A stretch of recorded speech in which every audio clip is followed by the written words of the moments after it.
Our presentation is going to look at materials of construction for fiberglass, manufacturing methods for fiberglass. Then we're going to look at how ASTM is applicable to the fiberglass pipe industry. We're going to look at design basics, and then we're going to look at some case histories in the mining industry. But I wanted to put fiberglass systems in context for you. Mark already showed you that we fit in completion and production. But in addition to our location within an NOV, we also have, I wanted to show you a little bit about us in particular. We have 15 manufacturing locations, and we service 5 markets. So 2 of those markets are my responsibility. I'm the global market director for the chemical and industrial market, and also for the mining and milling market. The other markets are oil and gas, which is obviously why National Oilwell Varco would buy us.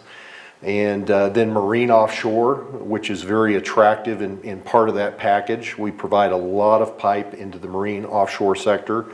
And we also do fuel handling. And fuel handling really could fit a lot of different places, but in North America it's a significant enough market that we separate it out. And in this particular market, we provide piping for retail gas stations.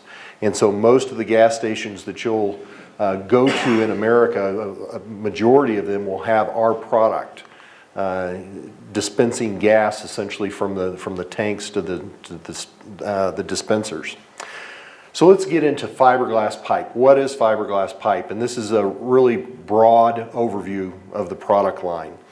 So what makes us different from other non-metallic piping systems is that we have not just a plastic, okay, a resin system. And in our case, instead of a thermoplastic like PVC, we're using a thermoset resin. But in addition to that non-metallic component, we've got a structural component.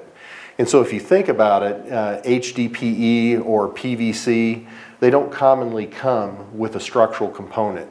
And so that's going to make a big difference for the properties or the attributes of our product. Our product is going to have support spacing that far exceeds what you would typically get with a thermoplastic. It's going to have higher temperature ratings and higher pressure capabilities. And it's all because of that structural member that's in the pipe, the high strength glass fiber. And so if we look at these 2 components in a little bit more detail, the first thing you see is that the resin is the corrosion resistant component. We just mentioned the glass is the structural member. And you see the difference in tensile strength right here on the screen. But let's delve in a little bit deeper into these 2 components. With fiberglass pipe, or with thermoset resins, it's a category that's very broad. There are a lot of thermoset resins on the marketplace. As a matter of fact, there are a lot of very advanced thermosetting resins in the marketplace, and the last time you were in an airplane, you were surrounded by them. And so the aerospace industry uses very advanced thermoset resins. For our purposes today, though, we're going to focus just on 2. The first is epoxy, and the second is vinyl ester. Now there's another resin system I don't have up here, and it's polyester. And you'll see a lot of polyester in the marketplace. And it's a different, it's very similar to vinyl ester, but without the temperature capabilities and without the chemical resistance that you get in vinyl esters. And so I've just chosen to leave it off. It's a good system. You know, there's really no such thing as bad and good. It's really what you want to do with the resin system. How do you apply it? What are you trying to accomplish with the system? Now for fiberglass pipe, the vast majority of product manufactured in the world, and that would include South Africa, is manufactured from vinyl ester. So fiberglass systems is very different though. Most of our product is manufactured out of epoxy. As a matter of fact, I would say less than 5% of our company's sales are in vinyl ester product. And so now we do sell vinyl ester, and we even have vinyl ester here today, some products here that are made out of the vinyl ester system. And actually we even sell a little bit of polyester. So we understand the market and we work with the market, but the difference is that epoxy offers some substantial advantages to us. And I want to get into some of those advantages, but first you'll just notice the temperature differences. Epoxies can handle a little bit higher temperature applications. They also handle solvents where vinyl esters won't. Vinyl esters, on the other hand, are going to handle strong oxidizing agents, and that's why you would see them in, say, wastewater treatment applications where there's sodium hypochlorite involved or any kind of strong oxidizing agent. So that's just a brief overview of the resin systems, and we'll talk a little bit more. We'll try to plug these elements in as we talk about the manufacturing process also. But for reinforcements, for the structural wall, there's really one basic type for the vast majority of the industry, but then there's a second type that we utilize, and it's probably utilized in a few places out there, and that would be the woven roving. And the continuous glass is what you would see in most products. And I'm going to show you how these are applied and why we have one versus the other. But before we get to that, I want to show you another structural member that goes in a traditional fiberglass piping system. And that would be the structure that provides a liner system. Okay? And a liner system is simply a corrosion barrier that's in the product to help it handle specific services, okay? And so with the systems that you see up here, there is a nexus with this, which is a synthetic surfacing veil, and then you have C-glass. And you'll notice the resin to glass ratio there is 90 to 10, and the objective here is to concentrate as much resin as you can next to the medium, you know, what you're putting through the pipe. All right, so if it's sulfuric acid, you want a whole lot of resin next to the sulfuric acid. And if you think back to the last slide, as a matter of fact, I'll just click back, you'll see the resin to glass ratio is actually 30-70. So here we're concentrating glass because that's the structural member. And there's just a little bit of resin. Here we're concentrating resin on the ID. Now let me show you a couple examples of a liner, and let's talk about that briefly. So there's really two different types of liners and two reasons to have a liner. The two types are reinforced and unreinforced. And I'm going to show you an example of a reinforced liner first, and you can see it pretty easily if you look at the end of the pipe. Here you'll see 80 mils worth of liner.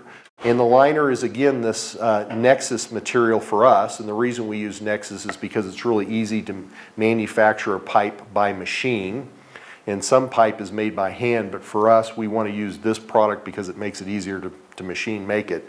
But you'll see 80 mils worth of a liner right there if you look closely, and it's just different shades of gray right there. The next product that I'm going to pass around is a product that has a 100 mil unreinforced liner. Here it's just pure resin. There's no structural member. In other words, the Nexus that we looked at on the last slide isn't in this product. It's just pure resin. And we'll talk about how we accomplish that in another slide. So those are the two types of resin. Now, just briefly, let's talk about why you would have a resin, why you would have a liner. There's two types of liners, and there's two reasons to have the liner. The first reason that you have the liner is because you need it for corrosion resistance, just like we mentioned earlier, if you've got, say, sulfuric acid. But the other reason you might have a liner is because your manufacturing process requires it. In other words, the way that you make pipe is a process where a liner has to be laid down first. Liners are not necessary to put into fiberglass pipe in every instance. So we do have piping systems, and we sell or manufacture thousands of feet of these piping systems a year without any liner. And it's a cost advantage for us, and it's a cost advantage for our customers to be able to manufacture a pipe with no liner at all when the surface is very benign. And so we have a system that will handle pH range of 2 through 13, and it has no liner. And it's this exact same product that we utilize for fuel handling because it's not necessary. And by the way, we give a 30-year warranty for our product in fuel, and our product has been used since the 1960s in fuel applications, retail, fuel dispensing stores, 30-year warranty, and there's no liner involved. So that just gives you an idea. It's not really always necessary, and if you can leave it out, it helps bring the cost down. You sometimes have to have it though, and when you do, you know, the ideal form is to have a pure resin liner. And that's why we make our chemical products with that pure resin liner system.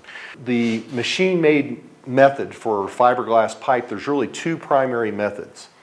The first method is filament winding, and that's the method that most manufacturers utilize. But there's a second method, and that method is centrifugal casting. But those are the two primary methods to make fiberglass pipe by machine. Now there's another method, manually, where you just might have a motor in a steel mandrel, and you would take the glass and walk back and forth and manually apply that glass to a mandrel. And that would be a quasi machine-made piping system. So it can be very automated, or it can be very labor intensive. Fittings are also made with the filament wound system or process, or they're molded, or you can take pipe and you can cut and miter it. Especially, this is a process that you would see a lot in large diameter pipe because it's the least expensive way to make a fitting. But here's a molded fitting. I'll just pass that around and let you take a look at it. And here's a filament wound fitting, which would have a higher pressure capability than the molded fitting. Molded fitting is going to be more economical. And again, it just depends on the application. And then the fourth way that we have up here is a spray up fitting, and that's where you would have a chopper gun, or a gun that chops glass and sprays resin and allows you to spray resin and glass onto a form and build up a fitting. A visual representation of the filament winding process you can see up here on the screen. Here we're taking the continuous glass fibers that we showed you a few slides ago, and we're taking them through a resin bath, and we're winding them at a predetermined angle under tension over that polished steel mandrel until we build up the desired wall thickness. Now this is a very simplistic representation of the process. It can be highly automated, or as I said a few minutes ago, it can actually be very manual or very labor intensive. And so there's a lot of opportunity to apply technology to gain advantage and to lower the cost, which is what Fiberglass Systems does. The other manufacturing method is centrifugal casting. And here, instead of those long filaments of glass, continuous glass, if you'll remember back a few slides, we had something that looked kind of like fabric. And we called it woven roving. And so that fabric, we would literally wind up, or we would roll up, and believe it or not, it's almost that simple. You roll it up and you insert it inside of a steel mandrel. So with the filament wounding process, we're manufacturing on the outside of a polished steel mandrel. With the centrifugal casting process, we're manufacturing on the inside of a polished steel mandrel. It's kind of the inverse process. Here we utilize centrifugal force to manufacture, and we inject resin into this tube, into the ID of the tube, spin the tube to generate the centrifugal force, and as that resin is injected, the resin goes throughout the structural wall of the glass, and excess resin then becomes your corrosion barrier. And so this is really an ideal way to manufacture a fiberglass piping system that's going to see severe corrosion, or severe, not corrosion, I guess more precisely, severe chemical attack. And the reason I make that distinction is because with corrosion, we're like other non-metallic products. Corrosion doesn't exist. There's no anode, there's no cathode. So to be very precise, we don't have a problem with corrosion. Of course, PVC doesn't have a problem either, and neither does HDPE. But we can have chemical attack on the glass, chemical attack on the resin system. And so when you have that type of service, it's ideal to concentrate resin because that's your corrosion resistant component in the pipe. Let's move to specifications and look at how this product, or how these products can be specified. There's ASTM cell classification, which is 2310. And then there's a specification for filament wound pipe that's machine made, which is ASTM 2996. And the specification for centrifugally cast pipe is ASTM D2997. Those specifications refer to these test methods, and we're going to just take a quick run through these and show you what's involved with them. This actually is the long-term hydrostatic design basis. It gives you an idea of what we go through to establish that hydrostatic design basis with our pipe. It's based on ASTM 2992. And one thing that I ought to point out here is that not all fiberglass pipe manufacturers utilize ASTM tests to establish the physical properties of their product. We do. This is the long-term hydrostatic design basis. You see long-term beam bending here, and we're measuring midpoint deflection, full bore flow, and the next slide you can see short-term beam, longitudinal tensile. Here's parallel plate. And so we're establishing the physical properties of the pipe based on ASTM standards. Many, as a matter of fact, I would say most manufacturers do not utilize ASTM standards to establish physical properties. Now this is a problem, as we believe, for engineering firms and for customers, for end users of this product, because the product then is being designed based on theoretical values. Now typically those theoretical values are not pure math.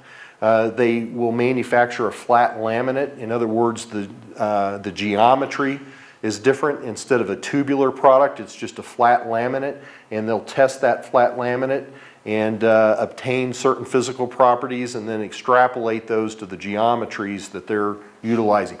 Here, it's far more straightforward. We're actually manufacturing the very products that we're selling. And so we think it's a far better way to approach it, and I think you'll probably agree. Now we do other testing besides ASTM. We do UV testing, we do special testing for customers, and as a matter of fact, we do extensive chemical testing. So the chemical testing for our product, we would take two pieces of pipe, an elbow, flange and a blind flange, and an end cap. We'd fill it with a chemical. We'd refresh that chemical as the manufacturer recommended it, and we'd place it into an oven for 12 months. Actually, we do 2 of those for every chemical that's tested. So if we're testing sulfuric acid, let's say 66-degree bomb A, 93% sulfuric acid, you'd have 2 of these pipe spools that are placed in the oven, filled with the sulfuric acid, and tested for 12 months. At 3 months, we'll do visual inspections, and there's a list of 20-some different things that we'll look for, like blistering and discoloration, and so we'll go through and look for visual indications that there's been chemical attack on the piping system. At the 6-month period, we'll actually do destructive testing. ASTM 1599, which is a short-term burst, we'll run that, and some other physical tests to determine what the physical properties are for that product after 6 months exposure in that given service. For the second spool, we repeat at 9 months and 6 months the same process. So at 9 months, we look at that spool that we pull out that's been in sulfuric acid, and we look and do a visual inspection. And then at 12 months, we'll do the physical testing, the destructive testing. And so this does not really give us information on upset conditions or on thermal cycling, but it does give us a pretty good feel for this product's capability of handling a very specific service, such as 93% sulfuric acid in our example. But these are certifications and approvals that we have for the product. These are codes that are applicable to fiberglass pipe. Fiberglass pipe basically has the same support spacing as carbon steel. Now that's a broad general term, or broad general statement. Okay, it can vary, it can be a little less, it can be a little bit more. That's based typically on a 1/2 inch deflection at mid-span. It's something you really wouldn't see with the naked eye, especially over a 20-foot or a 6-meter length. 7 meters, you're not going to really see that 1/2 inch deflection with the naked eye. But that is based on actual ASTM testing, again. And we find that that is what gives us the most economical spans. Now again, that also depends on existing pipe supports, the weight of the fluid. Water is certainly lighter weight than 98% sulfuric acid, which comes in at 1.84 specific gravity, right? And so you have really heavy fluids that are going to decrease that support spacing, and also design temperatures have an impact. Thermal expansion and contraction for fiberglass. With thermal expansion, we would look at handling thermal expansion and contraction with our product the same way you would with any piping system. But we can tell you from our experience, there's 4 different methods. And those 4 methods are applicable to carbon steel, they're applicable to fiberglass. The first method is restrained end loads. Here's where you just anchor the pipe and you guide it. And that's not something that's very common with metallic piping systems. And the reason it's not very common with metallic piping systems is because of the thermal end loads involved. And so let me give you just a couple of rules of thumb. The first rule of thumb is that fiberglass is going to expand roughly twice what carbon steel expands. HDPE will expand 10 times what carbon steel expands, just to give you a reference point for where this is at. But the difference is with the end loads. And so if you do anchor the pipe and guide it, and you're guiding it to prevent buckling of the piping system as it's put in compression and it wants to start to grow, if you do utilize this method, here's the primary concern, is that the restrained end load for steel is very significant, and it can tear apart your structure, your support structure, which is why it's not common to see this with the metallic piping system. On the other hand, it's not common to see it with HDPE or PVC because your guide spacing would be almost continual, right? And so it's not really applicable to that. Fiberglass is really the only material where it's feasible to utilize this method. The other method would be an expansion loop, and this is probably one of the most common and a very good method to utilize to handle expansion contraction. Exact same theory as steel. And here you have changes in direction as another way to handle expansion and contraction. It's the same theory as the expansion loop, only you're using natural changes of direction in the piping system. So this is applicable for fiberglass pipe as well. And then the fourth method would be expansion joints. Now for expansion joints, it's a little bit more complicated. So you're probably wondering, how does the pipe go together? Well, the most common method is a button wrap system, where you take 2 plain end pieces of pipe and you overwrap them with glass and resin. But we have a couple of other joining systems. One's not pictured, so we'll say 3 in particular. We have a threaded system, and we utilize this a lot in the oil and gas industry, and we'll use API threads to put together high pressure pipe. The other method is match tapered bell and spigot. Here you have 2 matching tapers, and generally they're somewhere around 1 degree, 1.5, 1 3/4 degree taper on the male end and also on the female end, so the bell and the spigot come together and those matching tapers lock up. And that's an excellent system. It's an adhesive system. So you have a mechanical lockup, and then you have a socket joining system, which you're all familiar with. This would be very similar to a PVC system. We just want to point out the general scope of our products here. One is low pressure pipe is kind of one category for us, less than 35 bar. Then we can do high pressure pipes of 270 bar. We manufacture pipe for acids, bases, solvents, brines, chlorides, and also abrasion. And then we have a ceramic line product. The other products that we manufacture a hybrid between epoxy and HDPE. And so this is a very unique product to fiberglass systems. So here we're combining the best of 2 worlds. You might say it's a double composite. So it's epoxy and high strength glass fiber, and then HDPE on top of it. And so we'll put as much as 3,000 meters of pipe on a spool, 2-inch diameter. So this is an amazing system. It's pretty unique. And of course we have a proprietary system that handles sulfuric acid. As a matter of fact, it will handle 98% sulfuric acid. We have a paper written on this product in particular, a NACE paper, for this product in sulfuric acid after 10 years. So it's an excellent alternative to Teflon line steel or alloy 20. Diameter ranges roughly 1 through 100 inch, and then temperatures up to 135 degrees Celsius. Some case histories in the mining industry. Where have we put this product? Well, this is probably one of the more impressive applications. It would be in the oil sands. We've had several projects there. We've worked with Shell, we've worked with Curl. In these applications, the competition was Super Duplex 2205. And the reason they were utilizing Super Duplex is because they had a low pH, or an acidic, a low pH water with high chlorides.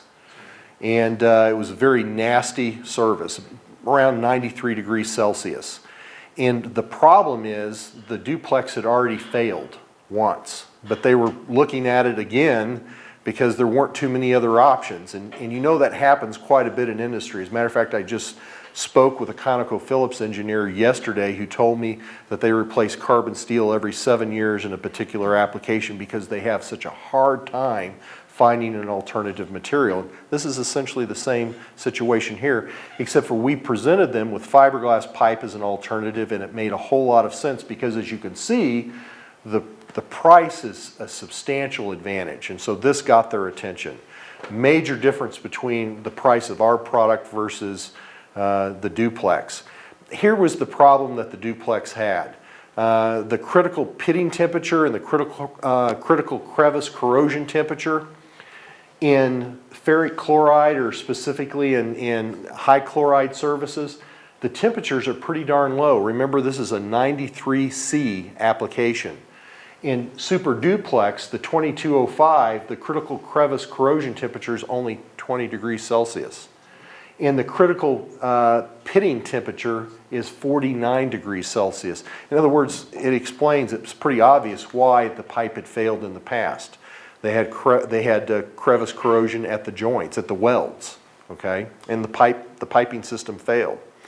So we put in a system. This was 2005. It was quite impressive. This is actually a portion that we inserted underneath the Muskeg River, 660 meters all at one time. Set a record for Shell for one insertion. And what you see on the outside of the pipe are polyethylene spacers that help us protect the pipe and slide it into a 48-inch steel conduit that goes underneath the Muskeg River. And you can see all the side booms that are lined up putting that pipe in.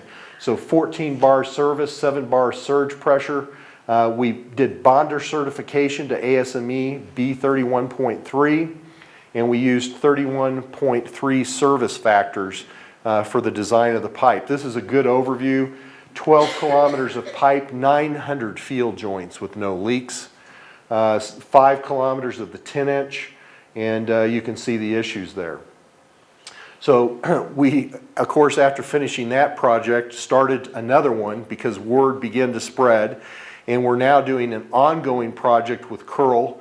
And to date, we've done over 25,000 fittings and 60 kilometers of pipe in a very similar service. It's essentially oil sands. So it gives you a good idea of the extent of our capabilities. Now here you have South Arkansas. Now this is not one project, this is many projects. This represents decades worth of work. And so ongoing, over the years, we have installed 152 kilometers of 8-inch pipe. We've installed 76 kilometers of 24-inch pipe over the decades. Here for Oklahoma, you can see the same thing with iodine. Here is a Chilean project, and here we provided 41 kilometers of 14-inch as they harvest iodine out of the dirt, out of the sand of the Atacama Desert. And so pressure was a major issue for them because there's a substantial altitude change from the Pacific Ocean to the Atacama Desert. It's the foothills of the Andes there. And it's very dry, the driest place on earth. And they literally just take seawater up and saturate the ground, saturate the soil, and are able to harvest iodine right out of the soil there. Some other examples, you can see a gold mine here in Africa, copper mines in Europe, some coal mines in Europe. This is a picture of our distributor's warehouse in Canada, and he has adapted our product for use with Victalic.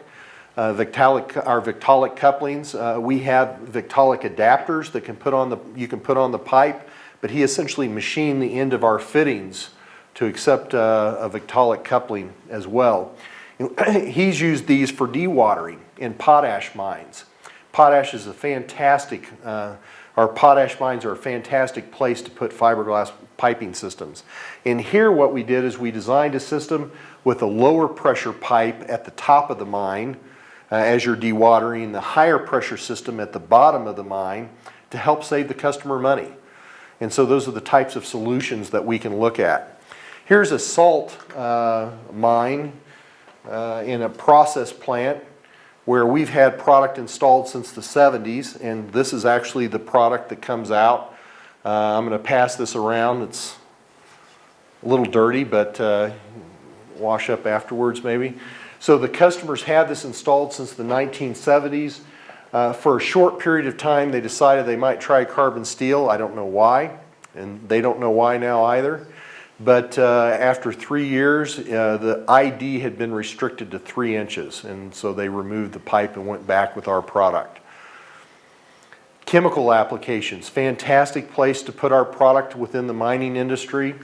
This is the product I told you about that's proprietary, that can handle sulfuric acid. You can see the price there is $100 a foot versus $500 plus for alloy 20, and this would be, let's say, for sulfuric acid, and alloy 20 is really made for sulfuric acid, or Teflon lined steel, which would be, pardon me, $230 a foot.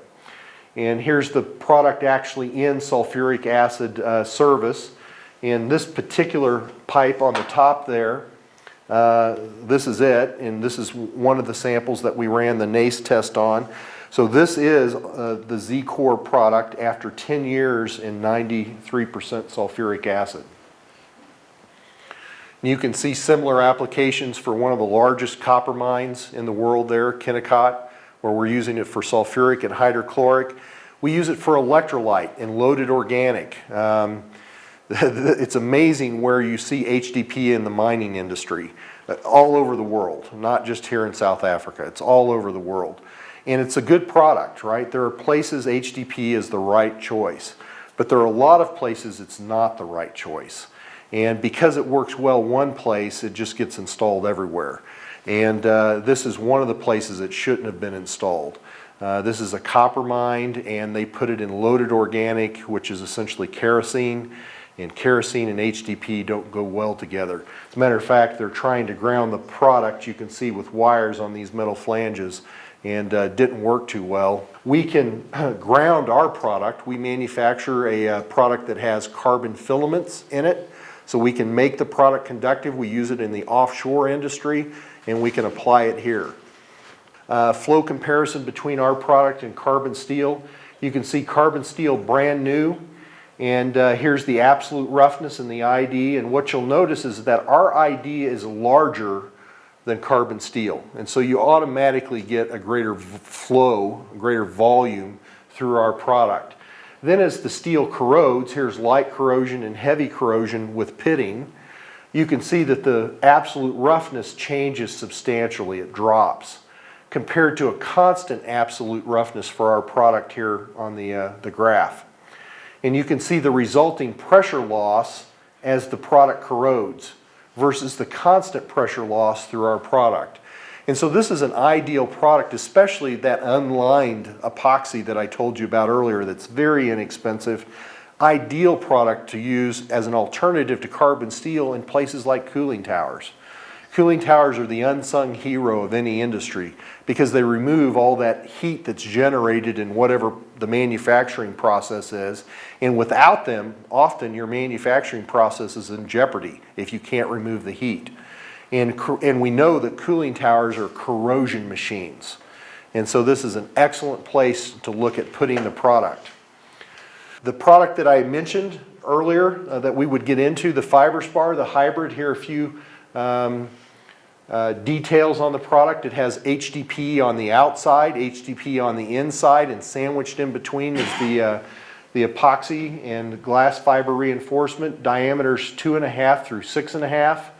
And pressure's now up to 3,700, and you also have the temperature now up to 200 degrees Fahrenheit, 95 C.